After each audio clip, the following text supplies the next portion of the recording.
میرے عزیزو، ایک حدیث عرض کرتا ہوں، حضرت ابو دردہ رضی اللہ تعالیٰ عنہ سے منسوب ہے۔ حضرت عمر فاروق رضی اللہ تعالیٰ عنہ کا زمانہ خلافت ہے اور عادل کے وہ بادشاہ ہیں۔ بیٹھے ہوئے تھے، ایک شخص کو پکڑ کر لایا گیا عدالت میں، کہا گیا کہ اس نے قرض لیا ہے اور یہ دیتا نہیں ہے۔ تو جو قرض خواہ تھے وہ بھی صحابی تھے، انہوں نے کہا کہ یہ اجنبی آدمی مدینے کا تو ہے نہیں، لیکن میں نے اس کو پیسے دیے تھے، یہ واپس نہیں لوٹاتا اور آئیں کائیں کرتا رہتا ہے، بہانے بناتا ہے۔ حضرت عمر فاروق رضی اللہ تعالیٰ عنہ نے اس اجنبی شخص سے کہا، اب تم کیا کہنا چاہتے ہو؟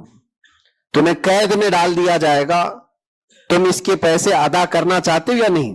اس نے کہا مجھے 2 دن کی مہلت چاہیے، میں جاؤں گا اور لا کر کے واپس اس کی رقم ادا کر دوں گا جو مجھ سے تقاضا کر رہے۔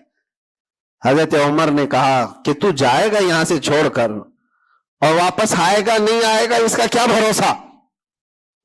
کوئی ہے تیری جو ضمانت لے گا؟ یہاں پر کورٹ بھی جب ہمیں بیل لیتی ہے تو ایک ضامن کھڑا کرتی ہے کہ اس کی ضمانت کون لیتا ہے، تو یہ تو پرانا دستور ہے۔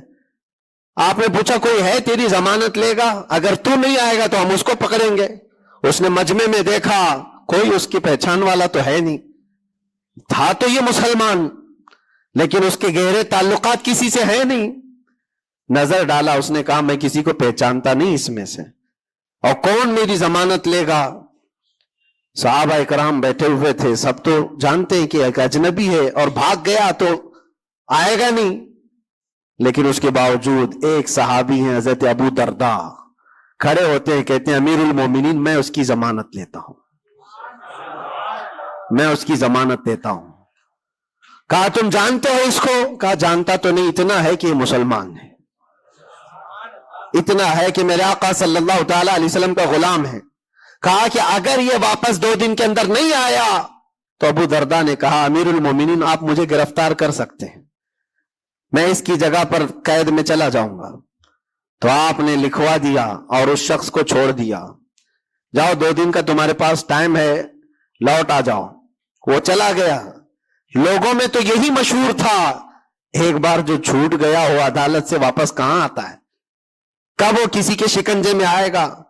2 دن کا وقت گزر گیا اور شام ہو گئی، وہ آیا نہیں۔ مغرب کا وقت تھا، اس سے پہلے امیر المومنین نے کہلا بھیجا کہ ابو دردہ سے کہو کہ اپنی گرفتاری دے دے، جس کی وہ ضمانت لیا تھا وہ آیا نہیں ہے۔ عدالت پھر سے لگی، قرض خواہ جنہوں نے قرض دیا تھا وہ بھی تھے، اور حضرت ابو دردہ کو لایا گیا، کہا کہ میں تیار ہوں، وہ نہیں آیا۔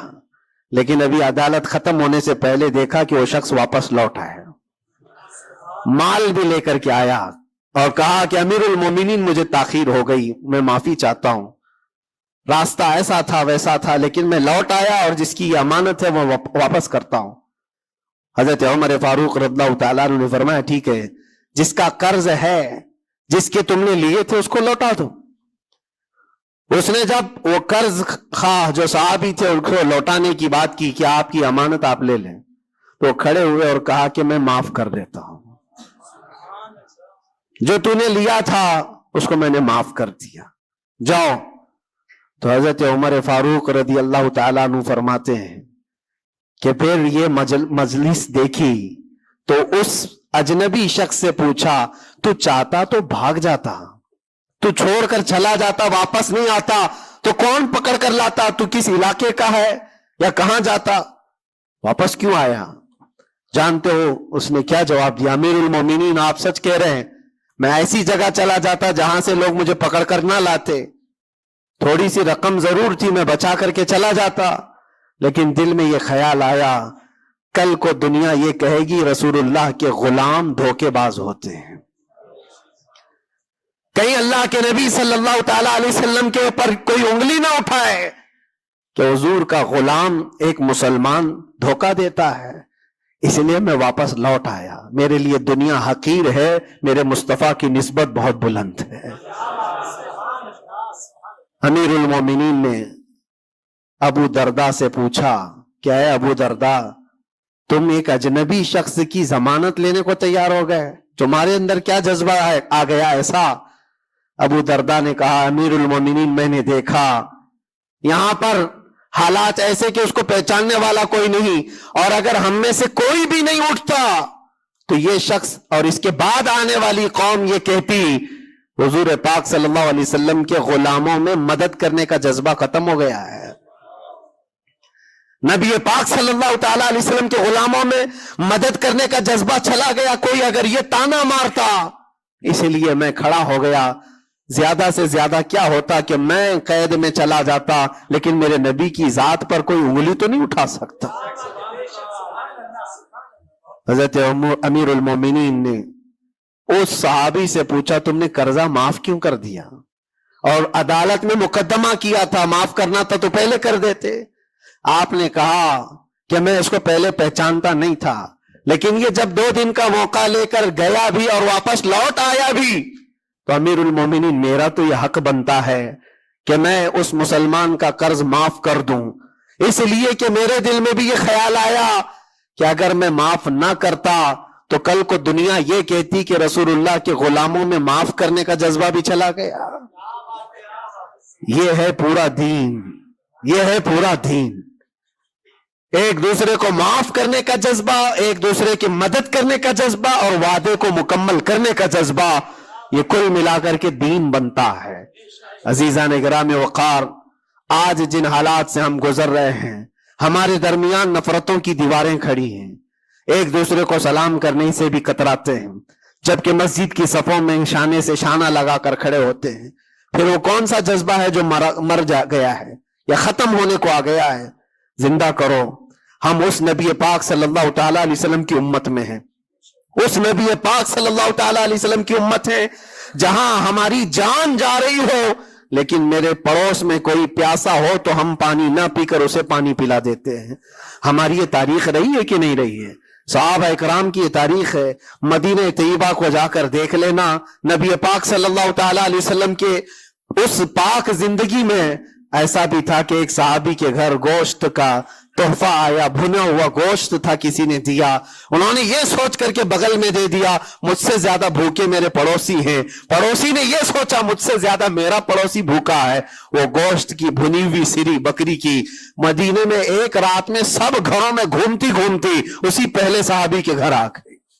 ہر ایک کو یہ خیال تھا مجھ سے زیادہ حق اس کا ہے، ہر ایک کو یہ خیال تھا مجھ سے زیادہ اس کا حق ہے۔ عزیزان گرامی وقار، آج جو حالات ہیں وہ بہت بدلے ہوئے لگتے ہیں، بہت بدلے ہوئے لگتے ہیں کہ ہر ایک کو یہ لگتا ہے سب سے زیادہ حقدار میں ہوں، مجھ پر ہی رحم ہونا چاہیے، میری مدد ہونی چاہیے، دوسرے کی ہو یا نہ ہو۔ یہ تمام باتیں صرف اس لیے کہہ رہا ہوں کہ ائمۃ المسلمین اور عامتہم جو حدیث پاک میں آیا ہے، مسلمانوں کے امام، مسلمانوں کے لیڈر، ان کے بارے میں خیر خواہی کرنا یہ بھی دین ہے۔ اور آج تو جن حالات کو دیکھ رہے ہیں ہم، الیکشن کا ماحول ہے، ہر ایک کی نظر لوگوں کے صرف ووٹ پر لگی ہوئی ہے، اور پھر اس کے بعد پتہ نہیں 5 سال تک تو ڈھونڈتے رہو، پتہ بھی نہیں ملتا۔ لیکن ان حالات میں مسلمانوں کو یہ چاہیے کہ وہ اپنے حق رائے دہی کا پورا استعمال کریں۔ تمہارے کچھ حقوق ہوتے ہیں، تمہارے بھی کچھ مطالبے ہونے چاہیے۔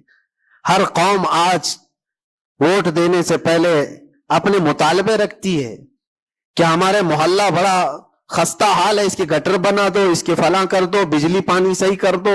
یہ ضروریات زندگی کے مطالبے تو رکھتی ہی ہے، مسلمانوں کے مطالبے کہاں چلے گئے؟ ہمارے حقوق کے بارے میں کبھی بات کیوں نہیں رکھی جاتی؟ اسی لیے میرے عزیزو، میرا مشن تو صرف اتنا ہے، ہمارا لیڈر وہی ہے جو ناموس رسالت کے لیے کھڑا رہتا ہے۔ ہم اس کو لیڈر بھی مانتے ہیں جو میرے آقا صلی اللہ تعالی علیہ وسلم کی عزت کے لیے کھڑا رہے، اس لیے کہ میرے عزیزو ہمارا پورا ایمان یہی ہے، ہمارا پورا ایمان یہی ہے۔ اور آپ کو پتا ہے محمد کی محبت دین حق کی شرط اول ہے، اسی میں ہو اگر خامی تو سب کچھ نامکمل ہے۔ اور اگر تم نبی پاک صلی اللہ تعالی علیہ وسلم کی محبت اور ان کی عظمت کے لیے کھڑے ہو گئے تو دنیا یوں ہی سنور جائے گی۔ آپ کو پتا ہے ڈاکٹر اقبال نے کیا ایک بہت پیارا حل دیا تھا ہمیں، بہت پیارا حل ہے۔ مسائل تو بہت ہیں، ہم بھی چاہتے ہیں ہمارے لیڈروں کے پاس رکھیں، ہماری ایجوکیشن کے مسائل ہیں، ہمارے گھر بار کے ڈرینیج کے، روڈ کے، لائٹ کے، پانی کے بہت سارے مسائل ہیں. اس کے علاوہ غربت کے مسائل، جاب لیس نوجوانوں کے مسائل، بہت ساری چیزیں ہیں. کیا کیا مسئلے رکھے. اور پھر قوم کے اندر جو خرابیاں آئی ہیں وہ تو ایک پہاڑ کے برابر ہیں. ہر دوسرا تیسرا نشے کا عادی ہے، ہر دوسرا تیسرا اخلاق سے گرا ہوا ہے. یہ تمام معاملات، عورتوں میں بے حیائی، نوجوانوں میں نشہ کی عادت، یہ تمام چیزیں دیکھ دیکھ کر ہم سوچتے ہیں کن کن مسئلوں پر بات کریں اور کس کس چیز کا علاج کرنے کے لیے نکلیں. تو ڈاکٹر اقبال نے ایک بات بتائی تھی. وہ دنیا گھوم کر کے آئے ہوئے انسان تھے. وہ پیرس گئے، اٹلی گئے، جرمن گئے اور وہاں کے قوموں کی ترقیاں بھی دیکھی، اور اس کے بعد واپس آ کر کے کہا میں نے اپنی قوم اور حضور کی امت کی ترقی کو بہت گہرائی سے دیکھا. 8-10 سال کا ریسرچ کیا. میں نے معلوم کیا کون سی فیلڈ میں اپنے نوجوانوں کو اتارا جائے تو یہ کامیاب ہوں گے، کون سا ایسا میدان ہے جس میں مسلمانوں کو جمع کر دیا جائے تو یہ ترقی میں آ جائیں گے. سائنس ہے، فزکس ہے، جغرافی ہے، آسٹرونامک ہے، بہت ساری چیزیں ہیں. کس چیز میں اتارا جائے؟ تو ڈاکٹر اقبال کہتے ہیں میں نے بہت غور و فکر کیا، آخر کار اس نتیجے پر پہنچا کہ اس امت کی کامیابی کا صرف ایک ہی نقطہ ہے، ایک ہی راز ہے کہ محمد سے وفا تو نے، تو ہم تیرے ہیں.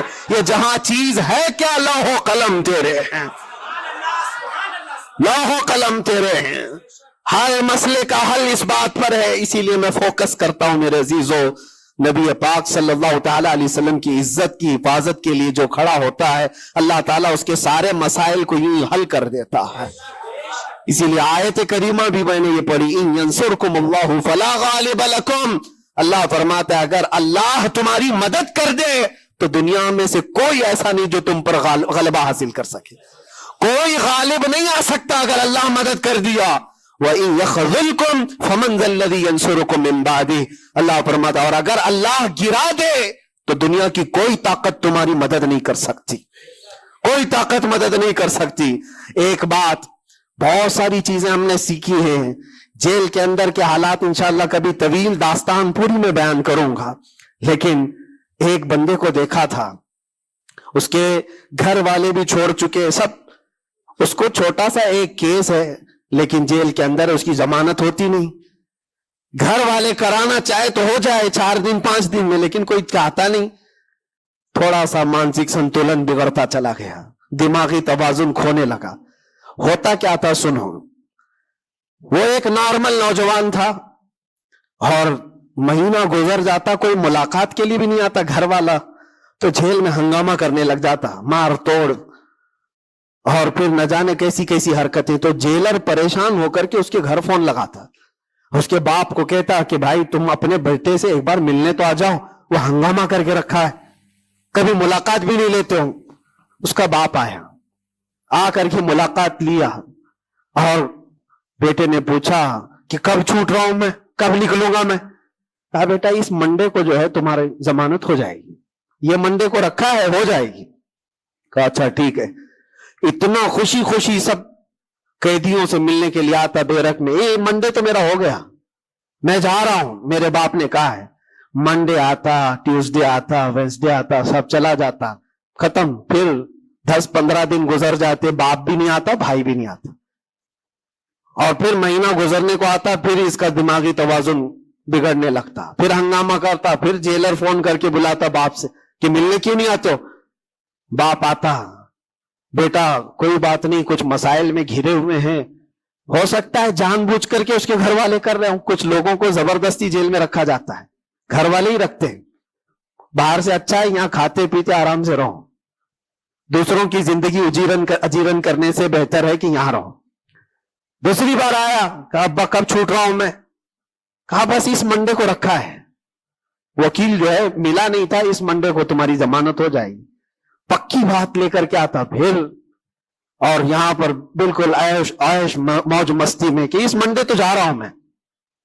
دوسرا منڈے آیا، اس کے بعد پھر چلا گیا. ایسا 4 بار ہوا، اور سب قیدیوں میں بات مشہور تھی کہ یہ منڈے کو جانے والا ہے، اور سب اس کو چھیڑتے تھے. جب کبھی اس کی ملاقات آتی تو کہتے منڈے کو جا رہا ہے نا. یہ بات مذاق کے طور پر چلتی رہتی تھی، لیکن کسی کے ساتھ ہم مذاق کرتے ہیں، یہ نارمل لائف ہوتی ہے. لیکن اس لڑکے کے متعلق میں نے ایک بات سیکھی، چوتھی پانچویں مرتبہ ہوگی بات ہے، وہ ملاقات لے کر کے واپس آ رہا تھا، ابھی اس نے کچھ کہا ہی نہیں، ساری بیرک میں سب بولنے لگ گئے کہ منڈے کو ہے نا تیری ضمانت. تو اتنا چڑ گیا، کیا پتا اس کو بہت ہرٹ ہوا، تکلیف ہوئی. اس نے گرج کر کے چیخ چیخ کر کے کہا، گالی دے کر کے کہا قیدیوں کو کہ تم سب گھرے ہوئے لوگوں، ایک بات میری سن لو،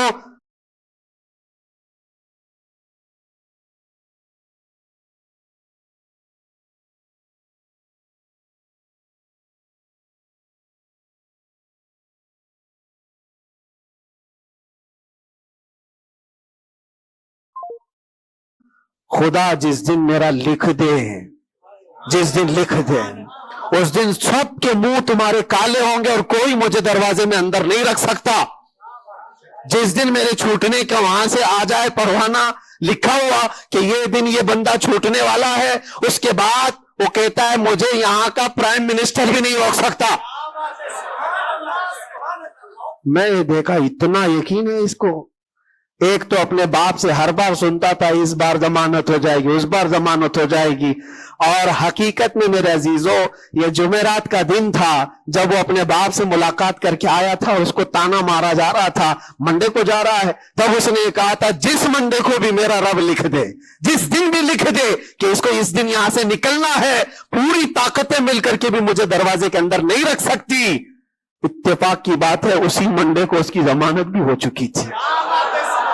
وہ جا بھی رہا تھا، بسترے اٹھایا، سارا سامان اٹھایا اور سب کو پلٹ کر کہنے لگا دیکھا حقیقت میں جو بیل ملتی ہے، جو ضمانت ملتی ہے، وہ رب ذوالجلال کے فیصلوں سے ہوتی ہے. یہ یقین اور توکل کی بات میں عرض کر رہا ہوں. عزیزان گرامی وقار، بہت سارے ایسے مسائل ہیں، اسی لیے میں آپ سے کہتا ہوں اگر اللہ مدد کر دے تو کوئی غالب نہیں آ سکتا، اور اگر اللہ تعالیٰ گرا دے تو پھر کوئی مدد بھی نہیں کر سکتا. اسی لیے اللہ تبارک و تعالیٰ کی مدد کس کے لیے آتی ہے وہ بھی قرآن کہتا ہے وَكَانَ حَقًّا عَلَيْنَا نَصْرُ الْمُؤْمِنِينَ. ہم نے اپنے اوپر لازم کر لیا ہے کہ ایمان والوں کی مدد کریں گے. اور ایمان والا ہے کون؟ لا يؤمن احدكم حتى اكون احب اليه من والده وولده والناس اجمعين. میرے آقا فرماتے ایمان کامل اس کا ہے جو ساری دنیا سے زیادہ مجھ سے محبت کرتا ہے. مفہوم حدیث عرض کر رہا ہوں، اپنے ماں باپ، اپنے اولاد، اپنے مال دولت، سارے انسانوں سے زیادہ اللہ کے رسول سے محبت کرتا ہے تو اس کا ایمان کامل ہے. اور جس کے ساتھ ایمان کامل ہوگا اس سے اللہ کی مدد آئے گی، اس پر اللہ کی مدد آئے گی. میرے عزیزو، بظاہر حالات اگر کسی کے ساتھ خراب ہو جائیں تو یہ مت سمجھ جانا. میں اکثر ایک بات محسوس کرتا تھا کہ ظالموں نے جس انداز میں بے قصور لوگوں کو بھی قید کیا اور ہمیں بھی زبردستی جن حالات سے گزارا گیا، پھر کبھی عرض کروں گا انسانی فطرت ہے، کبھی کبھار بکھر جاتے ہیں. تقاضا بشریت کے اعتبار سے گھبراہٹ تو ہمیں بھی ہوتی تھی، پھر تاریخ یاد آتی میں پہلا تھوڑی نہ ہوں. سیدنا حضرت مظفر حسین کچوچوی رحمت اللہ علیہ فرماتے تھے مظفر کو مقید نہ سمجھ ایسے یاد، میری اسیری بھی سنت آبائی ہے، میرا یہ قید ہونا بھی میرے آبا و اجداد کی سنت ہے. بزرگان دین گئے ہیں اور جیلوں میں رہے اور واپس نکلے، لیکن ایک بات ہمیشہ یاد رکھو، اسلام زندہ ہوتا ہے، بس قربانیاں رائگاں نہیں جاتی، ضائع نہیں ہوتی. اللہ تعالیٰ کی مدد جس کے ساتھ ہے تو بظاہر حالات میں ایسا ہوگا. مجھے اچھی طرح سے پتا ہے، پہلے بھی معلوم تھا، میں نے تقریروں میں بہت کہا بھی تھا کہ مجھے اچھا معلوم ہے کہ میری تقریروں کا انجام کیا ہونے والا ہے، نتیجہ کیا ہونے والا ہے. مجھے کیسی کیسی دھمکیاں پہلے بھی دی گئی ہیں، اب بھی ہے، ابھی بھی ہے. آنے سے پہلے بھی کچھ لوگوں نے کہا تھا اتنا لمبا ہم نے کٹا دیا، اب تو بھول جاؤ گے، وہ شعر پڑھو گے، یہ شعر پڑھو گے، کیسی تقریریں کرو گے. ہم نے کہا میرے عزیزو آپ کیا سمجھتے ہو، مچھلی کے تیرنا ختم ہو سکتا ہے، پرندے کا اڑنا ختم ہو سکتا ہے، شیر کا شکار کرنا ختم ہو سکتا ہے، وہ تو جانور ہے، ان کی فطرت نہیں ختم ہوتی. میں غلام مصطفیٰ ہوں، میری فطرت کیا ختم ہوگی.